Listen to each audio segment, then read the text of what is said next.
Chapter 1. When I was young, my father gave me some advice. I think about this advice often. He told me, whenever you feel like judging someone, remember that not everyone has been as lucky as you. That was all he said, but I knew that he expected me to understand the deeper meaning of his words. Because of this advice, I try not to judge people. This makes other people trust me, and they tell me things that they won't tell anyone else. I don't go looking for people to tell me their secrets, but they do it anyway. Trying not to judge people is a way of feeling good about the people you meet. I worry that I will miss out on learning something about the world if I ever forget that not everyone has been as lucky as I have been. I know that I have been bragging about how open and understanding I am, but there are limits to what I will put up with. When I came back from fighting in World War I a few months before, I wanted the world to be predictable and orderly forever. I didn't want to hear other people's secrets. Only Gatsby, the man whose name is on the title of this book, had secrets I cared about learning. Gatsby stood for everything I hated.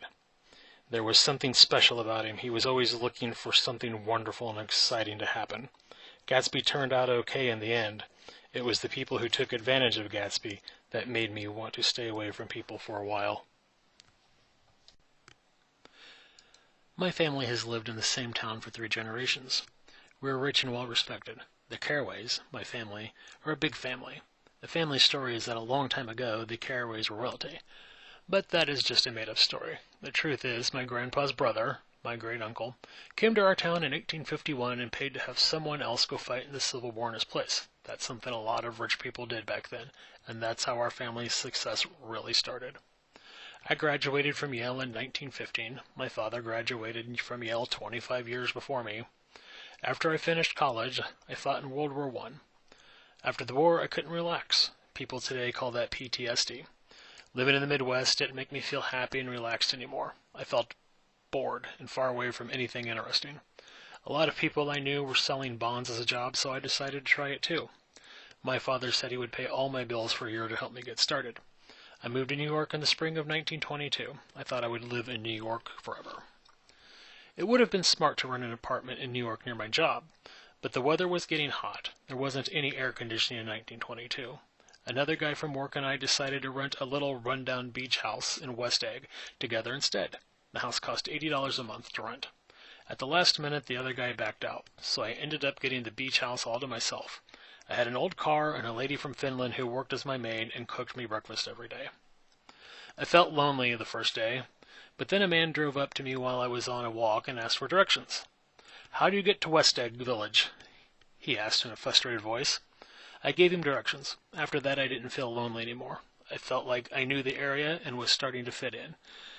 I started to feel happy. I had a lot of reading about the bond business to do. I bought 12 different books about banking and the stock market. Those books sat on my shelf all summer. I planned to read them, but never did. I actually liked to read. I even did some creative writing in college, but I got distracted by the rest of what happened that summer. West Egg is a strange place to rent a house. It is a long, skinny island just off the east coast of New York.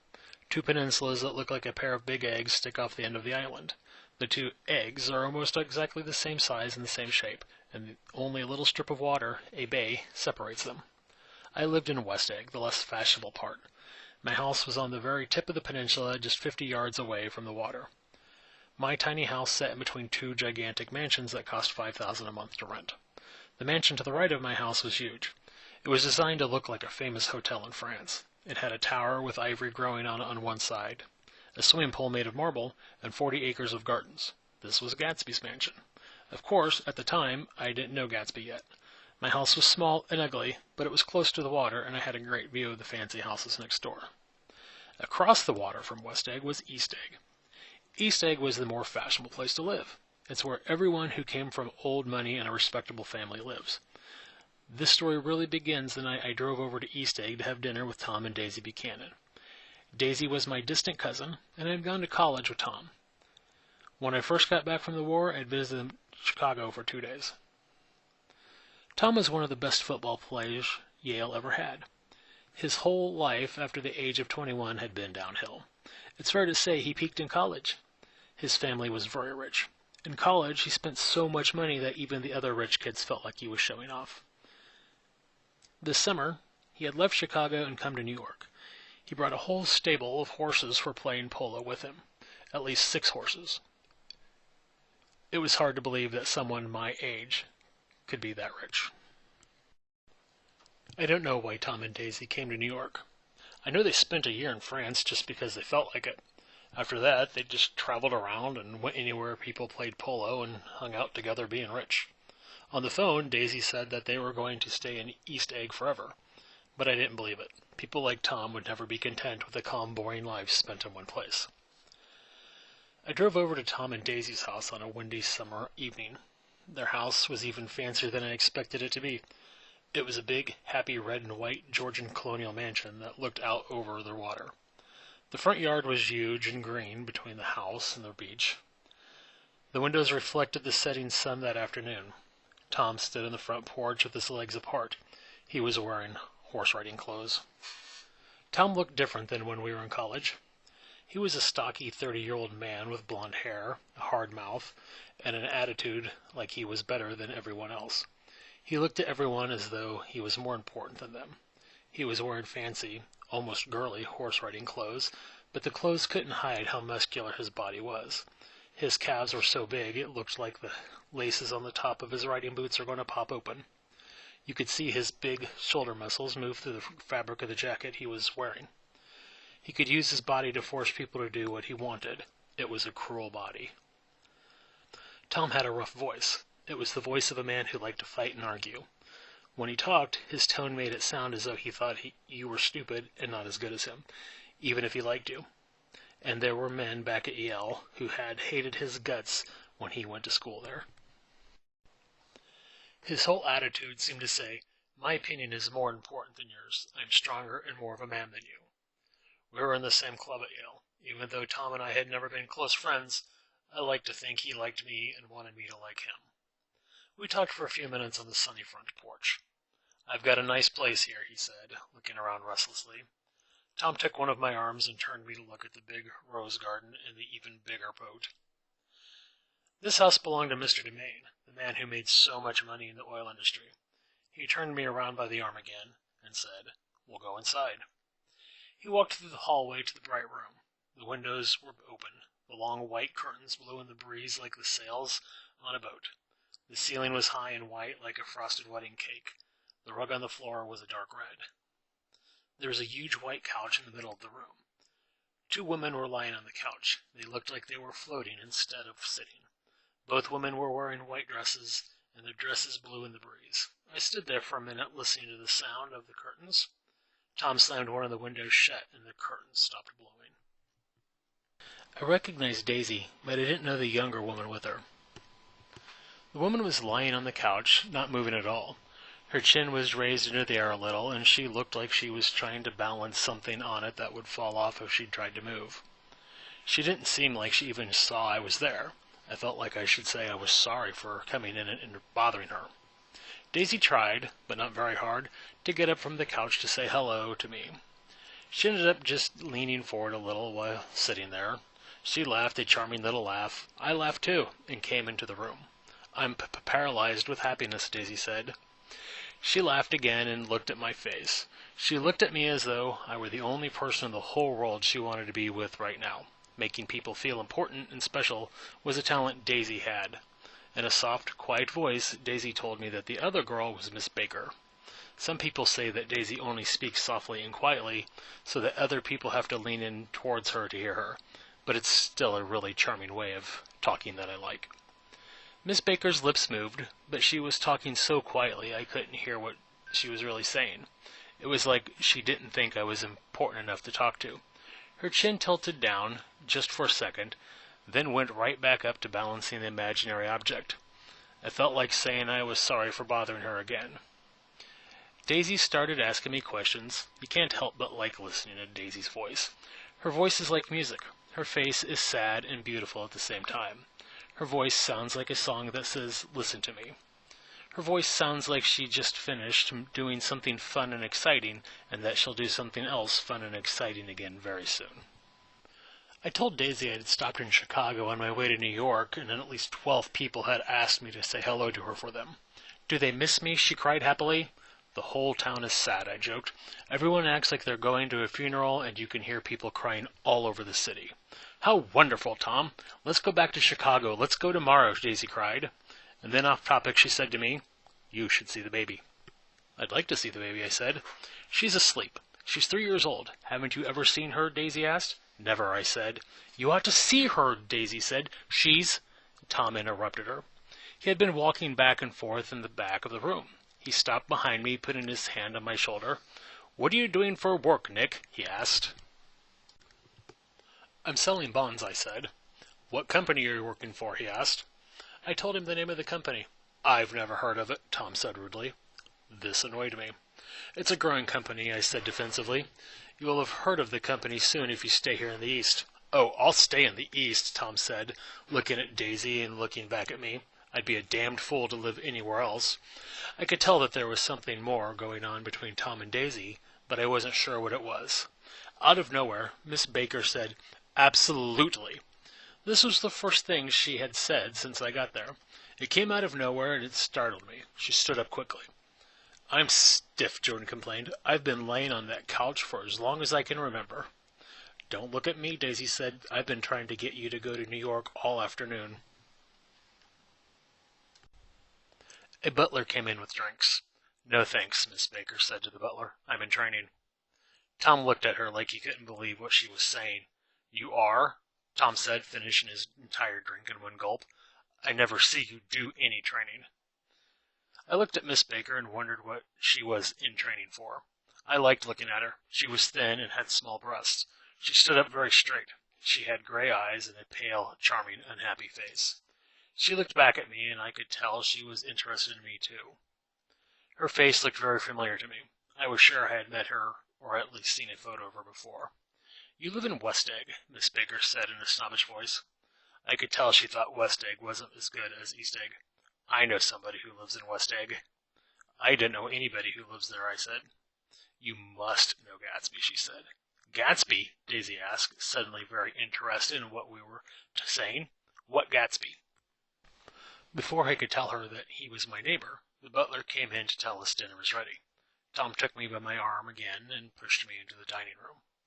Jordan and Daisy, both slim and slow with their hands on their hips, walked in front of us onto the porch. The sunset was deep orange. There were candles on the table. "Why do we need candles?" asked Daisy, frowning. "In 2 weeks it'll be the longest day of the year." She looked at us all, her smiling. "Do you always watch for the longest day of the year and then miss it?" "I always look for the longest day of the year and then miss it." "We should plan something for the longest day of the year," yawned Miss Baker as she sat down at the table. "What should we plan?" Daisy asked the group. She turned to me and asked, "What do people do on the longest day of the year?" Before I could answer her, she looked away and stared at her little finger. "Look," she said, "I heard it." We all looked. Daisy's finger was black and blue from a bruise. "You did it, Tom," she said, blaming him. "I know you didn't mean to, but you did do it. That's what I get for marrying a brute of a man. A big, great big, hulking man." "I hate it when you call me hulking," Tom said, annoyed, "even when you say it as a joke." "Hulking," Daisy said again. We ate dinner. Daisy and Miss Baker talked to each other. They looked bored. Their lives were boring and predictable. They knew that servants would take care of everything, and they didn't need to worry about anything. Dinner took forever. It was very different from dinner at the Midwest, where I'm from. Dinner there was loud and busy. "You make me feel uncivilized, Daisy," I said once I was relaxed from drinking 2 glasses of wine. "Back home we'd be talking about farming or something." I just said that last thing about being uncivilized to make Daisy feel like a good host, but it made Tom start talking about his crazy beliefs about black and white people. I didn't expect that. "Civilization is going to pieces," Tom shouted.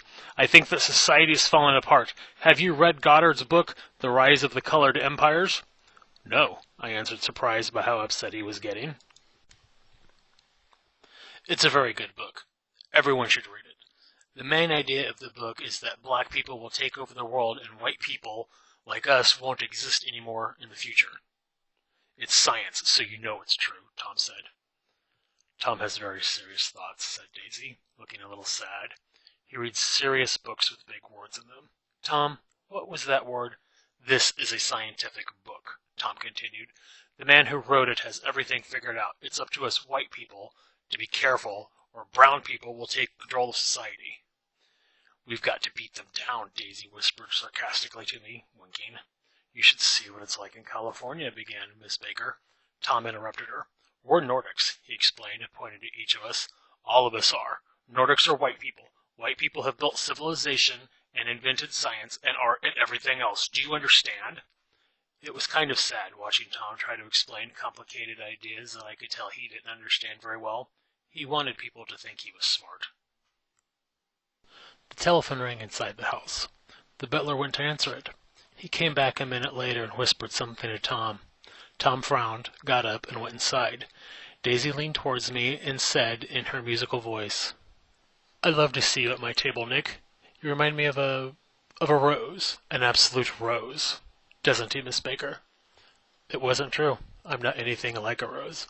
But I could feel Daisy's love and care when I listened to her words. Suddenly, she threw her napkin down on the table and went into the house. Miss Baker and I looked at one another. We were the only two left at the table. I started to talk to her, but she said, Shh! It was hard to hear what Tom and Daisy were saying inside the house, and Miss Baker wanted to eavesdrop. She wasn't embarrassed to be seen listening to someone else's private conversation, but I was. I tried to get Jordan to talk to me so she would stop listening to Tom and Daisy. This Mr. Gatsby you mentioned earlier is my neighbor, I said. Shh! Miss Baker said. I want to hear what happens. Is something happening? I said, acting like I didn't hear yelling inside the house. I had been raised to ignore other people's private business. You don't know, said Miss Baker. I thought everyone knew. I don't, I said, and I really didn't know what she was talking about. Tom is having an affair with some woman in New York. Daisy knows, and she's very upset about it, Miss Baker said. Having an affair, I repeated. Miss Baker nodded, yes, and said, I can't believe his mistress is so rude she'd call him at the middle of dinner. I was still processing what I'd heard when Tom and Daisy came back to the table. Sorry about that, it couldn't be helped, Daisy said, trying to sound happy and like nothing was wrong. Daisy looked at me and Miss Baker, trying to see if we knew what was going on with her and Tom. She started to talk fast, trying to cover up how weird we all felt. I walked around outside for a minute, and it's a very romantic evening. There's a bird singing. I think it's a nightingale. It's very romantic, isn't it, Tom? Very romantic, Tom repeated. Then, sounding miserable, he said to me, Nick, I want to show you my horses after dinner. The telephone rang again, and we all jumped. The last 5 minutes of dinner were uncomfortable for everyone. No one would look at one another. Tom didn't mention the horses again. After dinner, Tom and Miss Baker went back into the house. Daisy and I went to the front porch and sat down. Daisy looked at the setting sun. I could tell she was upset, so I started to ask her questions about her little girl to take her mind off what had happened with Tom. It didn't work. We don't know each other very well, Nick, Daisy said. We're cousins. You didn't even come to my wedding. I wasn't back from the war, I said. I forgot you were in the war, Daisy said. I've had a bad time, Nick, and I'm pretty cynical about everything. Based on what I knew about her marriage, I wasn't surprised she felt like the world was a bad place, and like she couldn't trust anyone. I changed the subject back to her daughter. I imagine she talks and eats and does all the normal things kids do, I said awkwardly. I don't know very much about children. Yes, she does all those things, Daisy answered. Listen, Nick, let me tell you what I said when she was born. Would you like for me to tell you? Yes, I'd like for you to tell me, I said. This will show you how I feel about my life. The baby was less than an hour old. I didn't know where Tom was. I woke up and asked the nurse if it was a boy or a girl. She told me it was a girl, and I cried. Okay, I said. I'm glad it's a girl, and I hope she's a fool. That's the best thing a girl can be in this world, a beautiful little fool. I think the world is a terrible place, she continued. I've been everywhere and seen everything and done everything. She laughed, but she didn't sound happy. I could tell she hated her life. Sophisticated. God, I'm sophisticated. I felt so bad for Daisy. Then the look on her face changed. She went from looking sad to looking like nothing was wrong in a second. I could tell that she hadn't really meant anything she said. She didn't really hate her life or hate being rich. She's just bored and trying to seem like a deeper person than she really was. I felt like the whole evening was meant to stir up drama, and I was only there to be their audience. For a minute, I thought I might be wrong, that Daisy really wasn't happy, but then she smirked at me. It was like she and Tom were members of a secret club for rich people that I wasn't special enough to join. Back in the house, Miss Baker and Tom were sitting at the ends of the huge couch. Jordan was reading out loud from the Saturday Evening Post in a soft, soothing voice. When Daisy and I came into the room, she held up her hand so that we wouldn't interrupt her, and she finished reading the sentence she was on. "To be continued," Miss Baker said, putting the magazine on the table. Miss Baker stood up. "It's 10 p.m., Miss Baker said. "Time for me to go to bed." "Jordan needs to get some sleep," Daisy said. "She's playing in a golf tournament tomorrow." "Oh, you're Jordan Baker," I said. Now I knew why she looked familiar to me. She was a professional golfer, and I had seen her picture on the covers of sports magazines. I had heard a bad story about her, but I couldn't remember what it was. "Good night," Jordan said. "Wake me up at 8 a.m., please." "If you'll get up," Tom said. "I will. Good night, Mr. Carraway. See you soon," Jordan said to me. "You'll see each other again soon," said Daisy. "I'm going to play matchmaker and get the two of you married. Come over often, Nick." Jordan went upstairs. "She's a nice girl," Tom said after a moment. "Her family shouldn't let her run around going to parties and drinking without a chaperone. It isn't proper." "Her only family is one aunt who is about 1,000 years old," said Daisy. "Besides, Nick is going to take care of Jordan. She's going to spend lots of time here at our house this summer. Being around a family will be good for her." Tom and Daisy looked at one another for a moment in silence. It was a very uncomfortable moment. "Is Jordan from New York?" I asked, trying to break the silence. "No, she's from Louisville, Kentucky, like me," Daisy said. "We grew up together." "Did you and Nick have a nice talk on the front porch?" Tom asked. He seemed worried about what Daisy may have told me. Daisy looked at me. "I can't remember what we talked about. I think we talked about the Nordic race. Yes, I'm sure we did." "Don't believe everything you hear, Nick," Tom told me. I told Tom I hadn't heard anything. A few minutes later, I stood up to go home. "Wait," Daisy said. "I forgot to ask you something. I heard you were engaged to a girl back home before you came east." "Yes," said Tom. "We heard that you were going to get married." "It's not true," I said. "I'm too poor to get married." "3 different people told us that you were engaged," said Daisy. "It has to be true." I knew what they were talking about, but I wasn't engaged. Before I moved to New York, I was spending a lot of time with a female friend. Rumors about us started. However, I wasn't going to get engaged just because people were starting rumors. I felt confused and disgusted as I drove home. I thought Daisy should take her daughter and leave Tom right away, but I could tell she wasn't going to do that. I was more surprised that Tom had read a book than that he was having an affair. When I got back to my house, I just sat in the car for a while, thinking about the night I just had. I looked next door and saw Gatsby. He came out of his mansion and stood with his hands in his pockets, looking up at the stars. I was going to say hello, but I stopped myself. I could tell he wanted to be alone. He reached out his arms towards the water in a strange way. He was shaking a little. I looked to see what he was reaching for, but all I could see in the dark was a tiny green light on someone's dock across the bay. When I looked back, Gatsby was gone. I was alone again.